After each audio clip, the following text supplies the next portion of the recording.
How to clear Instagram direct message suggestion. So the very first thing you want to do is to head over to your application Instagram and make sure you are logged in to your specific account. Swipe left and head over to your chat section of your Instagram account. Over here, you might have the friend suggestion by the Instagram itself for the direct message. If you have that friend suggestion, firstly you can try refreshing your page. Once you refresh the page, the friend suggestion might be removed from your Instagram account.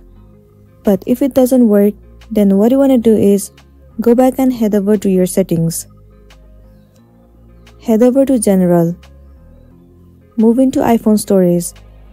Over here, what you want to do is search for the application Instagram and then head over to it.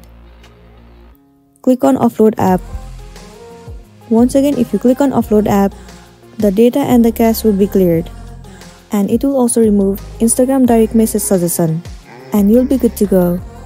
So that's it, and this was your tutorial video on how to clear Instagram direct message suggestion. I really hope this video is gonna be helpful for you. If it does, please make sure to like and subscribe to our channel. And thank you for watching it till the end.